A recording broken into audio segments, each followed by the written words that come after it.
ojos para ver más allá. En 1948, dolorosos acontecimientos cambiaron de raíz la historia de Colombia del siglo XX. Bogotá, la capital colombiana, se preparaba para recibir las delegaciones de la novena Conferencia Panamericana que dio origen a la OEA. Las sesiones estaban en curso, cuando al mediodía del viernes 9 de abril, el caudillo popular Jorge Eliezer Gaitán fue asesinado. La ira popular se volcó sobre el centro de la ciudad en una llamarada incontenible que arrojó centenares de muertos y se extendió por todo el territorio nacional. El Bogotazo, un acontecimiento que partió en dos la historia del siglo XX en Colombia, incrementando la violencia que ya se venía gestando en diversas regiones del país.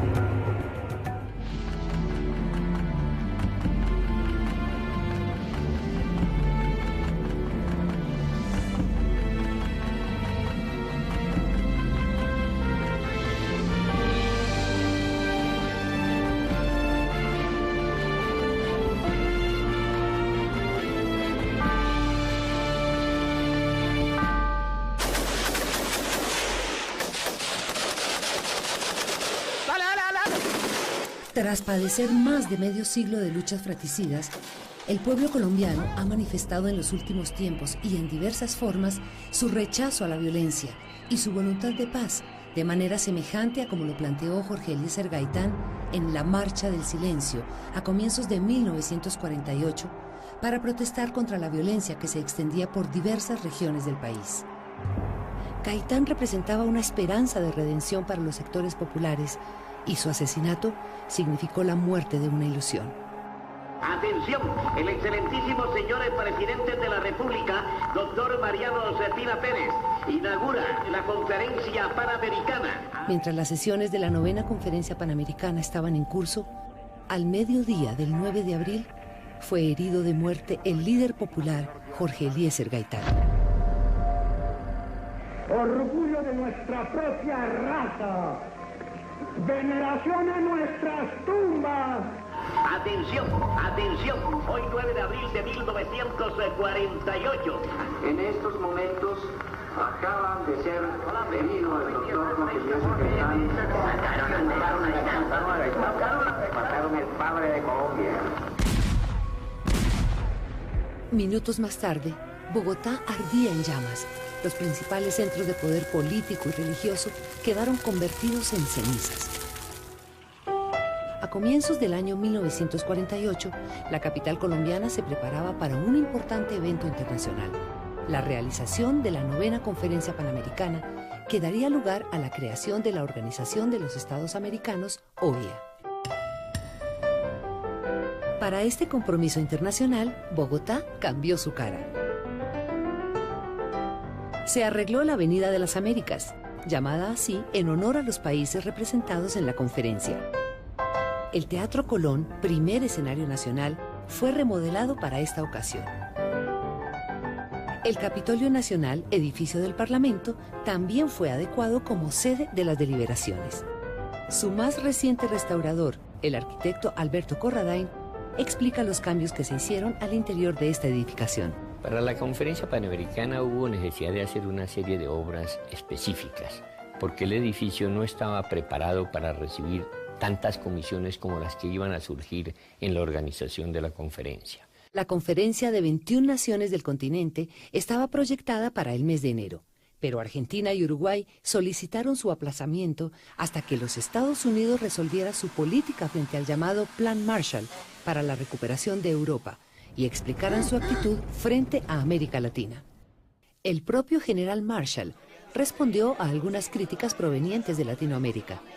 El plan de rehabilitación de Europa requerirá la inversión de miles de millones de dólares en América Latina, siendo natural suponer que esos fondos ayudarán a los países en que se inviertan.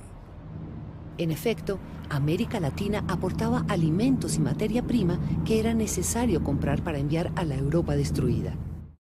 Al aclarar las inquietudes, la novena Conferencia Panamericana se inició el 30 de marzo de 1948. Se realiza la novena Conferencia Internacional Americana, convocada para resolver problemas de interés general. Las delegaciones comenzaron a llegar y de inmediato se iniciaron las sesiones en el Capitolio Nacional. La presidencia la asumió el canciller Laureano Gómez. El escritor, abogado y parlamentario Alberto Dangond Uribe explica quién era el doctor Gómez. Laureano Gómez era un personaje de primera categoría, no solo entre nosotros, sino en el panorama hispanoamericano. Y como canciller de la República en ese momento, le correspondió no solo presidir la 9ª Conferencia Panamericana, sino prepararla. Y a esa conferencia asistieron los personajes más notables de toda América Latina, porque se trataba de un acontecimiento de primera categoría en el panorama americano y en el ámbito de las decisiones de ese tiempo. Otto Morales Benítez, abogado, ministro y escritor, se refiere a los objetivos de la conferencia. Estabilizar las cosas básicamente jurídicas. Llegar a un Estado totalmente democrático. Ningún Estado, por poderoso que fuera, podía tener poder político superior a ningún otro Estado. Lo que se resolvió aquí está orientado a tener las relaciones para conservar la paz en el continente. Colombia, como muchos otros países de América, contaba con dos grandes partidos políticos, el liberal y el conservador. El primero defendía amplias libertades y una mayor participación democrática, mientras el segundo se apoyaba en la tradición católica y en la defensa del principio de autoridad.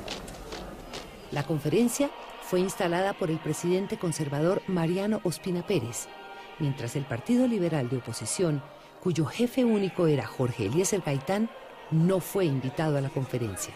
La no invitación a Gaitán seguramente tiene mucha vinculación con los desventurados acontecimientos que sucedieron después, porque si Gaitán hubiese sido invitado a la Conferencia Panamericana, quizá el ambiente y el panorama hubiese sido completamente distinto y los sucesos del 9 de abril no habrían tenido el cariz desventurado, creo yo, que tuvieron.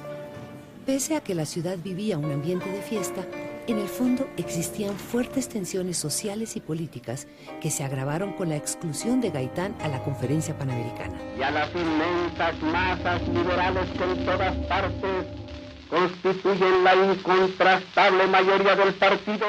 Mientras la conferencia seguía su curso, el 8 de abril Gaitán logró un importante triunfo profesional como abogado penalista al obtener la libertad de Jesús Cortés, teniente del ejército, cuyo caso se había convertido en un escándalo público al dar muerte a un periodista por supuestos ultrajes al honor militar. Absuelto el teniente Cortés, emotiva defensa del abogado Jorge Eliezer Gaitán, quien salió en hombros del despacho judicial. En la mañana del 9 de abril, Gaitán recorrió los espacios de su casa de habitación como tantos otros días, para luego dirigirse a su oficina, sin saber que ese viernes lo esperaba una cita histórica con el destino.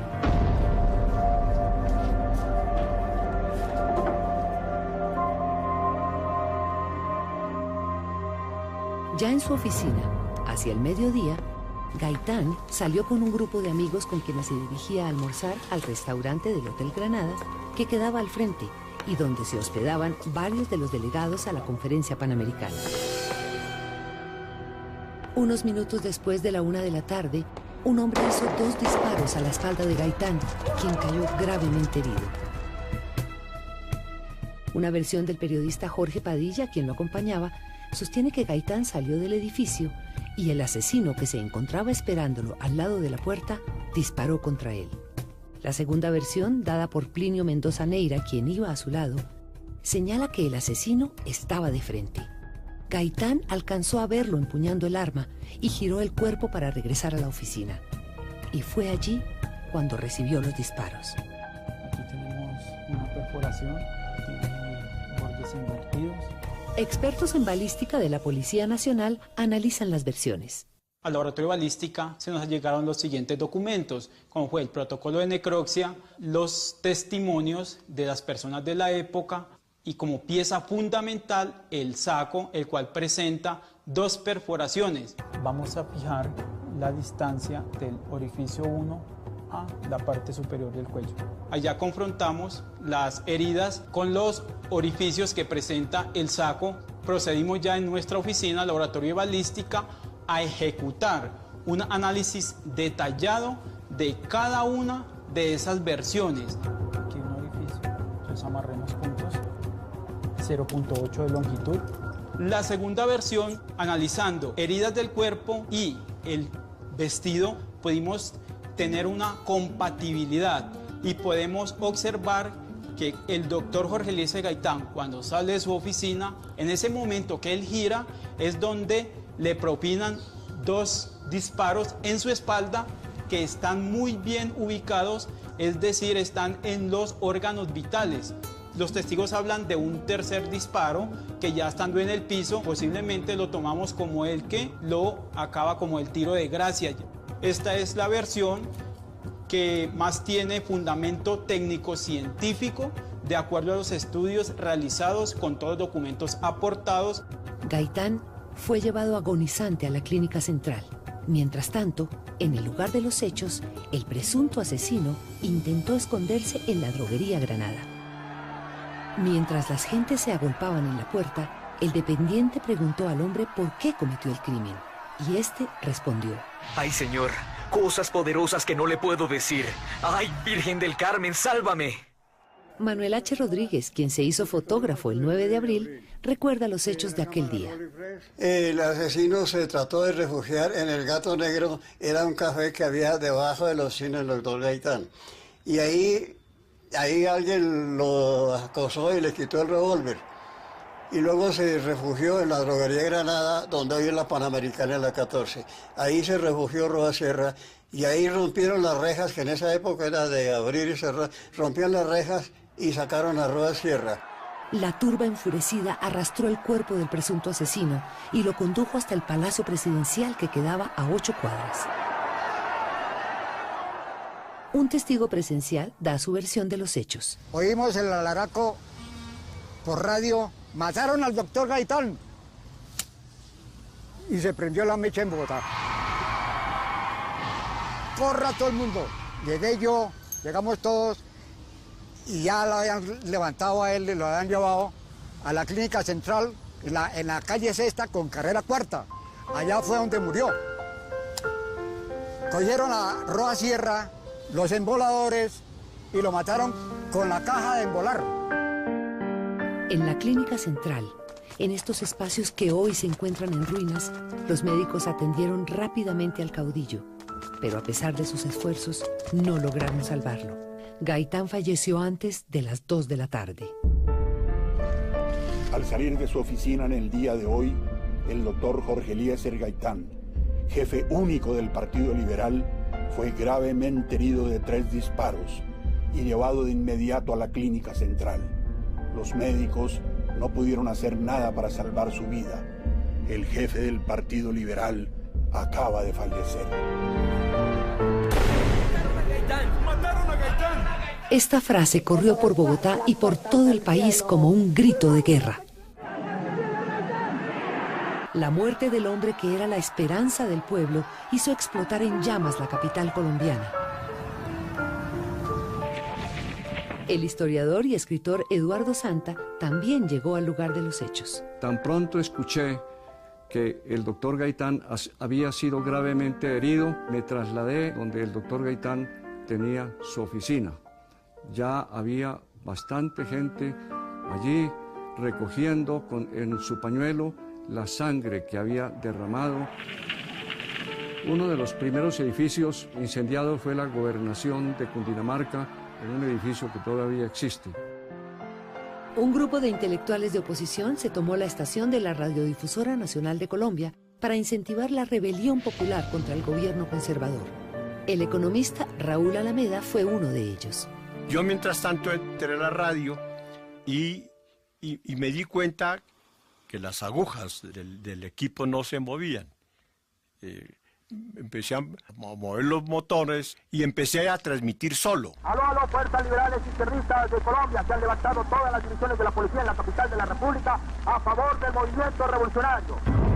Aló, aló, pueblo de Bogotá, balas asesinas del régimen nos asedian, oigan la radio, oigan las balas asesinas del régimen, y elevaba el micrófono porque se oían las balas. Se desata todo lo que se desató en Colombia, no en Bogotá, en todo el país. La reacción fue nacional, porque era la gran esperanza social colombiana. Se estaba organizando en la Plaza de Toros una gran manifestación para avanzar hacia el Palacio Presidencial. Era una cosa gigantesca. Un sacerdote muy ilustre colombiano llamó a Palacio y dijo, esto no lo detiene nadie. Se van a tomar a Palacio. En este momento, Bogotá está en llamas y en poder del pueblo liberal, del ejército liberal y de la policía liberal. Le contestaron, hay ejército para defender a Palacio. Dijo, puede haber 2.000, 3.000 muertos, pero está la furia del pueblo, está el ímpetu, está la decisión de la gente que entrarán a Palacio con seguridad. De la única manera que logran detener ese movimiento, que logran paralizar esa acción contra el Palacio, es si citan a los jefes liberales. Eso detendría a la gente, porque al saber que los jefes liberales están en Palacio es porque está sucediendo algún entendimiento, algún hecho político va a desprenderse de esa visita. Este ilustre sacerdote aconsejó otra cosa y dijo, aquí hay una revolución, una revuelta popular de actos impredecibles, no sabemos qué pueda pasar. Abran las cárceles y esto que es una revolución se vuelve un bochinche. El general retirado Álvaro Valencia Tovar, destacado historiador, analiza la situación. Aquí hay que tocar un punto decisivo de esa tremenda eclosión del 9 de abril. La politización de la policía, que se sublevó el 9 de abril masivamente, repartió armas entre la multitud enfurecida, de manera que cuando llegaron con el cadáver de Roa Sierra, esa división de policía repartió armas entre la multitud, armas que empezaron a utilizarse locamente, pero que precipitaron el fenómeno de violencia. Cuando se dedicó todo el mundo a robar, por ahí a las 3, 4 de la tarde, salió la Armada en Bogotá, y entre eso salió un cañón. Y el cañón lo mandaban de la plaza de la Avenida Jiménez a la Plaza Bolívar, que era la calle real donde más robaban. Claro que se principiaban a robar, diga usted, en todo Bogotá. Todo el mundo robe, y el más vivo le pegaba al otro y le robaba lo que traía. Con el machete le daban, lo despedazaba, y uno ahí quieto, pero le tocaba a uno moverse. Y uno así, porque guerra es guerra. La cosa es seria. Arturo Hernández tenía 9 años durante el Bogotazo y desde entonces trabajaba con su padre en el cementerio. Empezaron a traer unas camionetas de medicina legal y unos camiones del ejército. Empezaron a traer a todas las personas muertas. Las fueron colocando en el piso de una galería que se llamaba la Galería Nueva. Entonces ahí acomodaron a todas las personas y duraron trayendo personas como unos 5 días. Al investigar sobre la naturaleza del asesino, se pudo constatar que se trataba de Juan Roa Sierra, un desempleado de extracción humilde de 25 años de edad. En el cementerio hay una cosa que llaman la rotonda, es una parte redonda, y había que caminar sobre los cadáveres. Y entre los cadáveres que había uno desnudo, y lo único que tenía una corbata, o 2 corbatas. ¿Qué es esto? Mira, ya está saliendo, mira. Por eso se identificó a Roa Sierra. Y había unos médicos legistas por ahí que se interesaron en saber por qué, si todos los cadáveres tenían vestido, por qué solamente ese estaba desnudo. Por ahí había un amigo periodista, Felipe González Toledo, y él previamente había ido a el antioficial a preguntar cuántos Roa Sierra sabían. Y él tenía las huellas digitales de 2 o 3. Entonces las verificaron con la del cadáver desnudo y resultó Roa Sierra. Es decir, entre Felipe González Toledo y yo y los médicos legistas certificamos que será Roa Sierra. Yo conocí a Roa porque Roa participaba en la calle, en muchas cosas. La agitación era enorme por cualquier cosa se formaban mítines. Yo había visto y había hablado con Roa, un tipo de planteamientos muy clasistas, antioligárquicos y cosas de esta, pero que decía que nadie hacía nada y ni siquiera Gaitán era capaz de hacer nada. El escritor y dramaturgo Miguel Torres estudió la vida de Roa Sierra, protagonista de su novela El crimen del siglo. Juan Roa Sierra nace en el barrio Egipto, paradójicamente a escasos 100 metros de donde nació Jorge Eliezer Gaitán. Se sabe que es un tipo huraño, como apartado, ensimismado, solitario, de pocas palabras. Entonces, la madre, precisamente por la falta de trabajo de Juan, resuelve llevarlo donde un astrólogo muy conocido de la época, un alemán, Johann Umlanger, y le sugiere a Juan que se inscriba, se afilie al rosacrucismo, cosa que Juan hace con la ayuda de la madre, y se entrega mucho a ese estudio que confirma también algunas de las creencias que él tiene, como es creer en la reencarnación y en el hecho de que él, en ciertos momentos de su vida, cree ser la reencarnación de Gonzalo Jiménez de Quesada y del general Santander. Esto dicho por la madre. Al amanecer del día siguiente, cuando ya la ciudad había sido incendiada y saqueada, la viuda del caudillo, Amparo Jaramillo de Gaitán, pidió que se vistiera el cadáver de su esposo y sin que nadie se diera cuenta, lo llevó hasta su casa y allí fue enterrado en la sala, donde permaneció durante 40 años. Muchos almacenes fueron saqueados, las licoreras asaltadas, lo que produjo una borrachera general.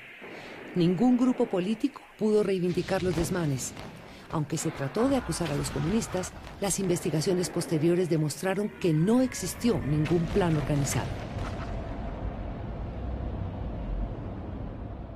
Mercedes Casas de Durán se encontraba el 9 de abril en el epicentro de los acontecimientos. Yo me encontraba en el colegio de mis tías Casas, detrás del Palacio de Nariño. Era profesora de un curso y como a la 1 de la tarde sentimos algo extraño estaba pasando en el colegio.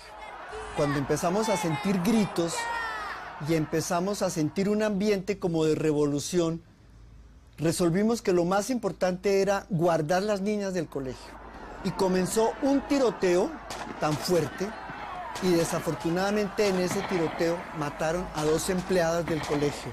La gente se había embriagado, asaltaba ferreterías, se armaba con lo que podía. Los fusiles entregados por la policía y la propia policía sublevada se convirtieron en un peligro urbano total.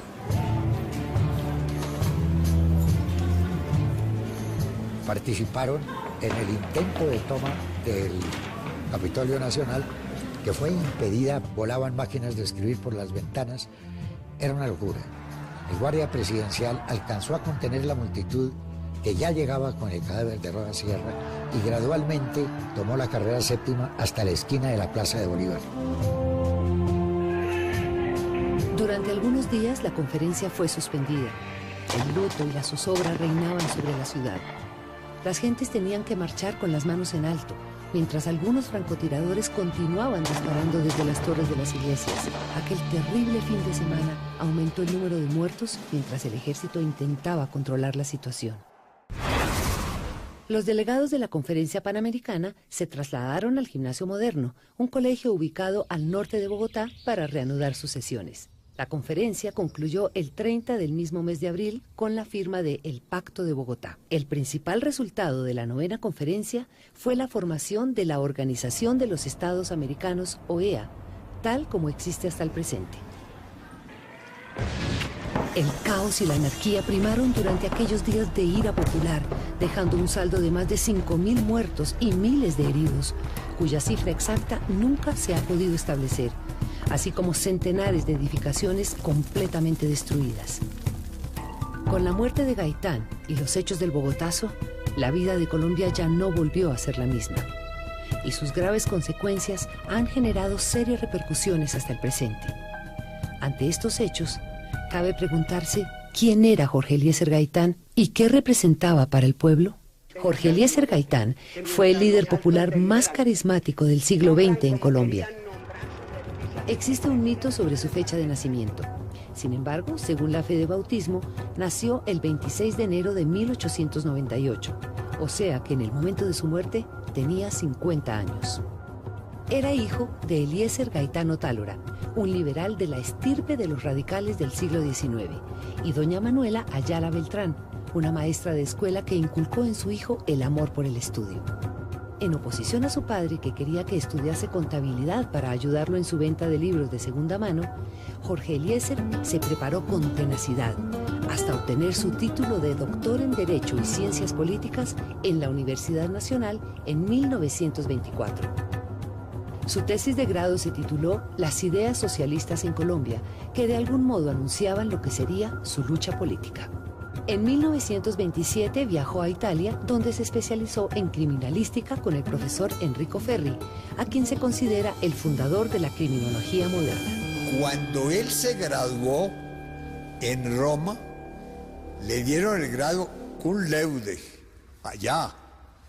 Y Ferri le dijo sus teorías de la premeditación y las teorías del honor que él expuso aquí en Colombia se incorporaron a los textos de Ferri. A su regreso a Colombia, Gaitán enfrentó uno de los grandes problemas de la época: la represión de la huelga en la zona bananera del departamento del Magdalena, en la costa atlántica colombiana, que tuvo lugar en 1928. Los trabajadores protestaron contra la United Fruit Company por las condiciones de trabajo.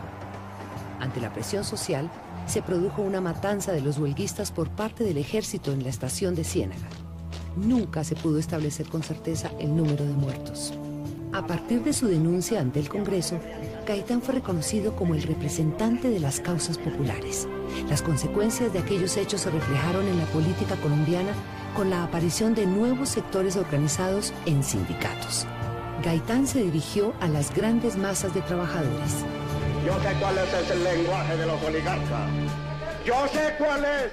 Yo sé que ellos no conciben sino una manera de unión nacional, la perpetuación del estado de injusticia presente. Y ellos conciben que hay una manera de no ser demagogo, que mientras los altos deliberan, nombran como querían nombrar subrepticiamente direcciones nacionales para que trancen con los conservadores, a base no ideológica ni a base de realizaciones, sino a base simplemente burocrática de la esfera de arriba, sobre pretexto de que dizque es para defender a los liberales. Gaitán, además, se comunicaba con el pueblo con una serie de palabras simbólicas. Yo no soy un hombre, yo soy un pueblo. Yo no soy yo personalmente, yo soy un pueblo que me sigue, porque se sigue a sí mismo cuando me sigue a mí, que lo he interpretado. El país había salido en 1930 de más de 40 años de gobiernos conservadores, un partido que defendía la tradición y la autoridad. El Partido Liberal regresó al poder planteando reformas sociales y un nuevo régimen de libertades. En 1936, durante el primer gobierno del presidente liberal Alfonso López Pumarejo, Gaitán fue nombrado alcalde de Bogotá. Ese mismo año contrajo matrimonio con Amparo Jaramillo y al año siguiente nació Gloria, la única hija de la pareja.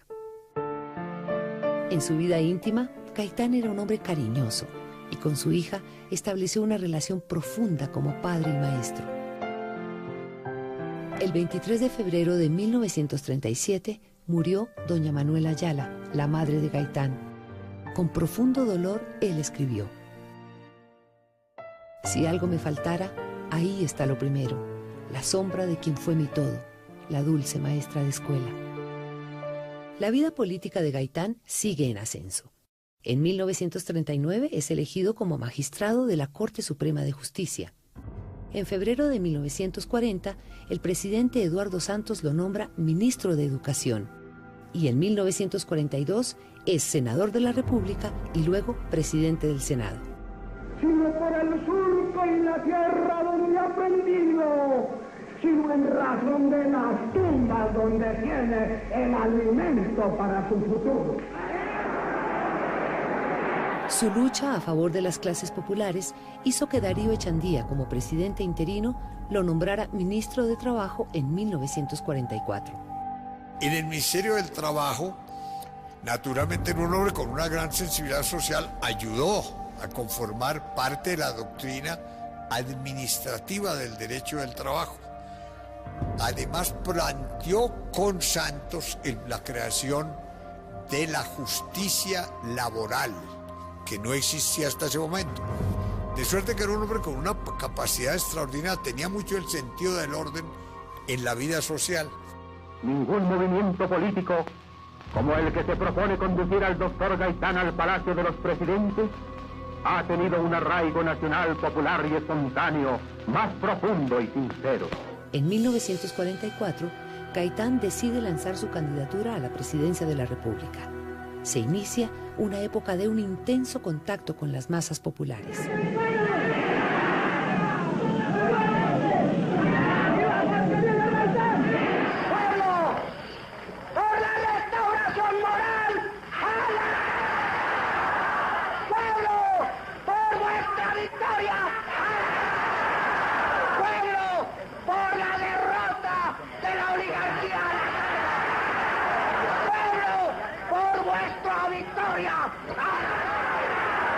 En los discursos en la Plaza Bolívar, en la Plaza Santa María, cuando decía, yo no soy un líder, soy un pueblo, ¡viva a la carga Colombia! Eso lo decía, y la gente se ponía así, de una y todo el mundo corre y grite. En Tenjo fue donde lo recibieron multitudinariamente, todas las veredas, todo el pueblo se reunió. El discurso fue maravilloso, hacía mover las piedras cuando él hablaba.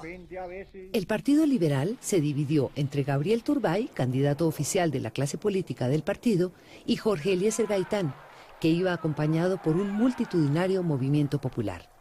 Hubo mucha inconformidad que capitalizó Gaitán, tanto como para enfrentarse al candidato oficial, que era un excelente político, el doctor Gabriel Turbay.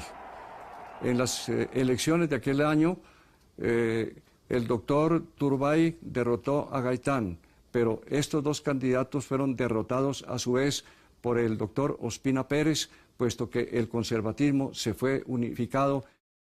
A partir del 46 comienza una etapa en donde las pasiones políticas y el sectarismo van apoderándose poco a poco de la clase dirigente. Después de perder las elecciones, Gaitán es elegido jefe máximo del Partido Liberal. Inicia entonces un movimiento por la reconquista del poder. Más de 200.000 personas marchan en estos momentos por las calles de Bogotá al frente del caudillo Jorge Eliezer Gaitán. En julio de 1947, Gaitán organizó una gran marcha de antorchas para protestar contra la violencia partidista que iba en aumento en distintas regiones de Colombia, en especial en los departamentos de Santander, Caldas y Boyacá. La muerte de liberales iba en aumento en un intento por disminuir sus mayorías y cerrarle el paso a una nueva candidatura de Gaitán. A comienzos de 1948, aunque la ciudad vivía un ambiente de fiesta por los preparativos de la 9ª Conferencia Panamericana, las tensiones sociales se habían agudizado. En el mes de enero, el presidente Ospina Pérez impuso el estado de sitio en todo el país, destinado a generar medidas especiales de seguridad en caso de que el orden público se viese alterado. El 7 de febrero del año 48 se desarrolló la llamada Manifestación del Silencio, organizada por Gaitán como protesta contra la violencia hacia los liberales que no cesaba. El pueblo marchó en completo silencio, llevando banderas negras como protesta por la muerte de innumerables copartidarios. Al día siguiente, en la ciudad de Manizales, capital del departamento de Caldas, ubicada en la cordillera de los Andes, la policía disparó contra un grupo de manifestantes liberales, dejando un elevado número de muertos y heridos. También hubo muertos en Pereira, ubicada a 360 kilómetros de Bogotá, y en otros municipios. Gaitán se dirigió de inmediato a Manizales y habló en el sepelio de las víctimas. Queremos la paz era la síntesis de esas manifestaciones. Arremetieron contra toda esta gente, 20 muertos en un solo día. El doctor Gaitán bajó a pronunciar los discursos de despedida de estos copartidarios, habló en Pereira y habló en Manizales. El discurso de Manizales se conoce con el nombre de Oración por los humildes, en la cual dice a los cadáveres, les dice: vuestra sombra será la mejor luz en nuestra marcha. Pero aún faltaba la víctima más ilustre de aquellos oscuros días de violencia que iba a caracterizar toda una época de la historia colombiana. ¡Mataron a Gaitán! ¡Mataron a Gaitán! La muerte de Gaitán, producida al mediodía del 9 de abril, interrumpió sus sueños de lucha por llegar al poder, pero sobre todo cortó de tajo las esperanzas del pueblo por una Colombia nueva, más equitativa. Gaitán había ofrecido la restauración moral de la República y quitarle el poder a las oligarquías para entregarlo al pueblo. Después de 2 días de saqueo y destrucción, se impuso el estado de sitio y el toque de queda. Los dirigentes del Partido Liberal se entrevistaron con el presidente Ospina Pérez. En un esfuerzo por lograr la paz, el doctor Darío Echandía, político, liberal y muy amigo del líder asesinado, fue nombrado ministro de Gobierno para tratar de pacificar los ánimos. Gaitán fue enterrado en la sala de su propia casa, mientras las gentes se agolpaban a su alrededor. Entre los asistentes se encontraba el conductor que lo acompañó en su campaña por los pueblos de Cundinamarca. Al otro día supe que lo iban a velar en la casa de él. Allá estuve en el velorio, la hora de almuerzo que me dieron en la fábrica. Estuve allá, había multitudinaria gente. Las exequias simbólicas se celebraron en el Parque Nacional de Bogotá, con una asistencia multitudinaria.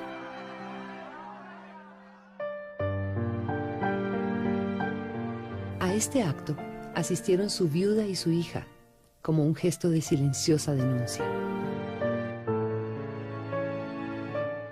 El político liberal Carlos Lleras Restrepo, quien años más tarde sería elegido presidente de la República, pronunció la oración fúnebre.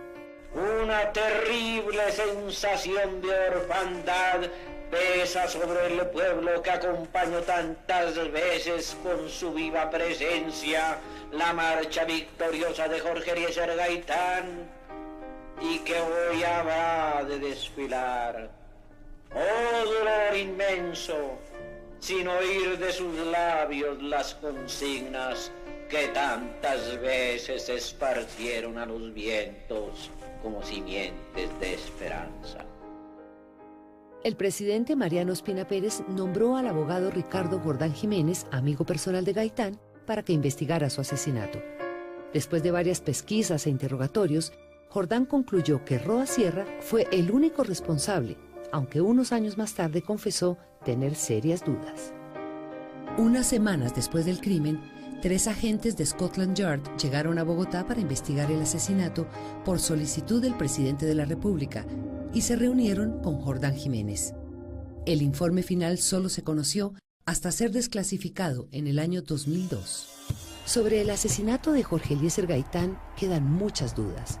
Si existió o no un autor o autores intelectuales, o el interrogante que plantea el Nobel Gabriel García Márquez en su libro de memorias. 50 años después, mi memoria sigue fija en la imagen del hombre que parecía instigar al gentío frente a la farmacia y no he encontrado ninguno de los incontables testimonios que he leído sobre aquel día. Tanto me llamó la atención que seguí pendiente de él hasta que lo recogieron en un automóvil demasiado nuevo. Tan pronto como se llevaron el cadáver del asesino y desde entonces pareció borrado de la memoria histórica, incluso de la mía. Hasta que muchos años después, en tiempos de periodista, cuando me asaltó de que aquel hombre habría logrado que mataran a un falso asesino para proteger la identidad del verdadero.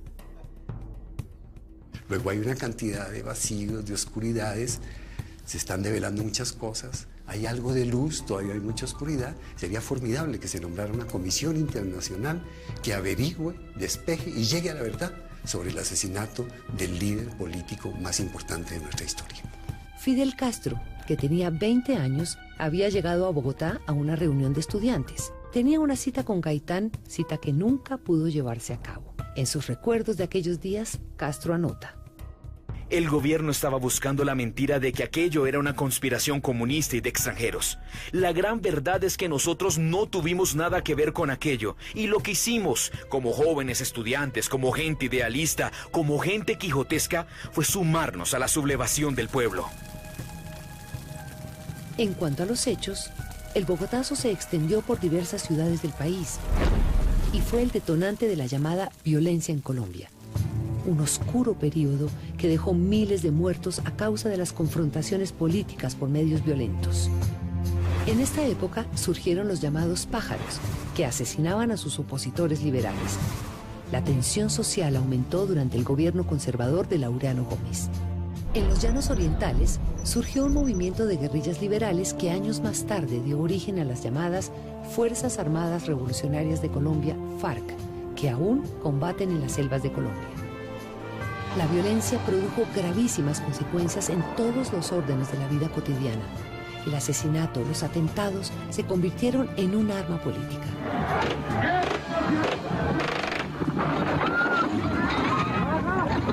La muerte de varios candidatos presidenciales, así como de políticos, periodistas y dirigentes gremiales, se convirtió en un medio feroz para resolver las diferencias. A estos hechos se suma la aparición del narcotráfico, la corrupción, la radicalización de grupos guerrilleros y el surgimiento de grupos paramilitares como una respuesta a la lucha armada con la complicidad de militares y políticos, produciendo brutales genocidios en distintas regiones. Los grupos en conflicto han generado excesos de parte y parte en una guerra no declarada que aún no termina. 40 años después, el cadáver de Jorge Eliezer Gaitán fue trasladado al patio de su casa, donde se encuentra su tumba en el presente. Tras décadas del bogotazo, ¿cuál es la memoria que subsiste de aquellos hechos de violencia? Seguimos siendo una democracia ideal, una democracia política basada en la ideología de Montesquieu, pero no hemos llegado a realizar la filosofía de la democracia, que es armonía, que es entendimiento, que es convivencia, que es respeto por las ideas del contrario y que nunca puede recurrir a la violencia para zanjar diferencias políticas entre partidos. Tenemos una ciudad completamente diferente. Como se propició una gran violencia, todo el mundo emigró a Bogotá y la población de los 300 o 400 mil habitantes del 9 de abril ha pasado a los 8 millones en medio siglo. Hoy cabe preguntarse cuáles son las enseñanzas que dejan los hechos violentos del 9 de abril en relación con el presente y el futuro de la vida nacional en su práctica política. La lección fundamental del 9 de abril creo yo que está vinculada con ese fenómeno. Hay que olvidar la práctica de la violencia y generar una gran contradicción en las ideologías y en la manera de concebir el mundo en los tiempos modernos y hacia el porvenir. Si alguna importancia grande tiene este esfuerzo de reconstruir la verdad del 9 de abril, es hacer notar hasta dónde la insensatez partidista y sectaria puede precipitar a una democracia que podría ser ejemplo, porque es la única que ha existido permanentemente desde la independencia hasta el día de hoy, en forma institucional, con un terrible desarreglo de lo que es la práctica sectaria de los partidos. Décadas después de la muerte de Gaitán, su memoria se evoca en muchos libros, estudios políticos, monumentos y lugares. Pero siempre quedará la duda. ¿Qué habría pasado si Gaitán hubiera seguido vivo? Si Gaitán hubiera continuado su vida, había logrado organizar muchos actos comunitarios en servicio de la paz y en servicio del mejoramiento de la vida colombiana. Me duele mucho, porque fue un berraco para mí. Lo estimo mucho y lo llevo en mi corazón. Gaitán, el mejor hombre que he visto en mi vida. Yo hubiera querido que hubiera sido presidente en Colombia, a ver qué había dejado.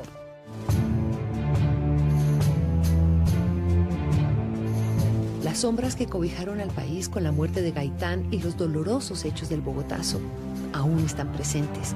El temor y la inseguridad se hicieron dueños del país durante muchos años, pero en el presente, la gente ha comenzado a manifestar su rechazo a la violencia. Grandes marchas, acciones colectivas sin precedentes han señalado un categórico rechazo a la violencia, a las amenazas y secuestros, a los atentados y masacres como armas políticas, vengan de donde vinieren. El país entero ha hecho sentir su voz, clamando por una paz duradera, la misma por la que luchó Gaitán, que garantice una mayor calidad de vida para todos los colombianos.